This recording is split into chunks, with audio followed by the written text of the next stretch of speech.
Say, I need to extend that movie review of Planet Negro. It's a little bit more sophisticated and scary than what I've already told you. This Republican enemy of this 1938 liberal left-wing college professor who's an astrophysicist, he was spying on him. The movie goes out to a location in the middle of Kansas where the rocket ship had landed and tipped over. A band of American Indians on horseback come later towards the end of the movie, and they set it up right and repaired its engine because it still had old-fashioned technology to it that a regular mechanic can easily repair. It had even had gasoline made out of fermented yams, sweet potatoes, mixed with radioactive elements. They let it ferment like a liquor, and they used that at the rocket fuel. I think they put peanuts in it. Yeah, he used peanuts too. George Washington Carver had been hired to put the rocket ship together, and he made a robot as an afterthought. But it's really, it's really fascinating to watch him talk about how much he hated white people. He called them peckerwoods, and they're kicking our asses. And so he was giving out the reasons why he built this rocket ship to go to Mars and set up a new kingdom for black people only. And the physicist's daughter, she's a closet lesbian, and that's the reason why she plans to accepting homosexual people only. I mean, as well. But this professor, this Republican guy, his name is Horn. His last name is Horn. Howard Horn, perhaps. He goes out with his white MIB type attendant. A white guy that looks like he wears the dark sunglasses. He wears a dark suit. Like he looks like a MIB, a Men in Black. And they're spying on the professor, having a conversation with his woman friend, who's the one I told you about in the first report. He's pointing a rifle at him, but the rifle has a scope on it that can read minds. It's like this. Alex Jones has talked about this type of device that can read your mind, and they would have it mounted on a Zeppelin. And the Zeppelins like to go over football games and baseball games and, scan the crowds and read their minds. Alex Jones talked about this new technology that they have, that they're using on the American public right now. And they mount it on air balloons and go over stadiums and stuff. It creates a Minority Report. Tom Cruise was in a movie about that technology also. And where they can, read your minds. But the thing is, this one that Howard Horn had on his rifle was even more sophisticated than that. It's where they predict what's happening in the future, not what's on their mind, but what will happen in their future. And they were pointing it at the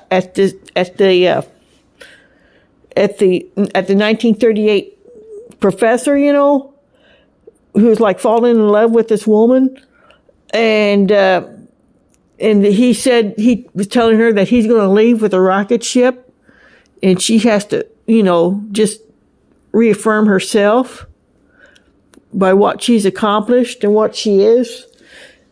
And he said, "I'm going to go.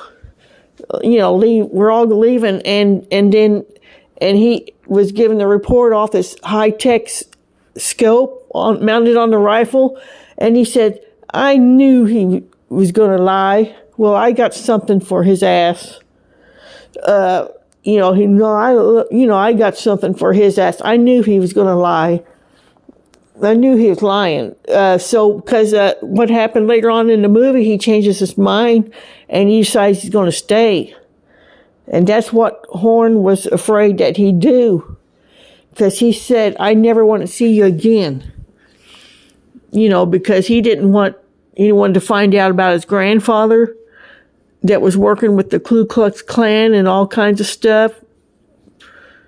And then how his father was another relative, or the same guy worked with Martin Luther King and betrayed him to the FBI.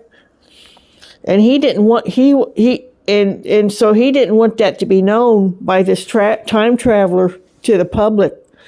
But you had to see the movie. But they have a device in that movie that they was talking about. That's me, Alex Jones type. We already know about that. What's in the movie also is a mud flood building.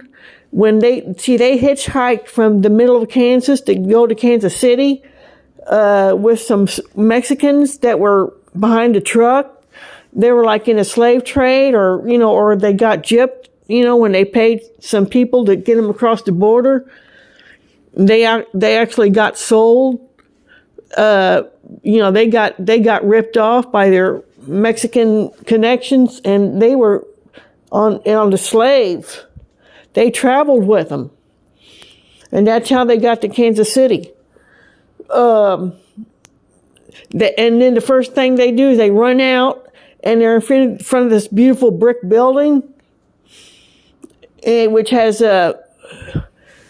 filled-in doorways and has steps that go up to nowhere. And they got the submerged basements. They got the submerged and what they don't want you to know, that it's a building that's been around since before the American Indians. They think this place has been settled by high-tech people that use electricity.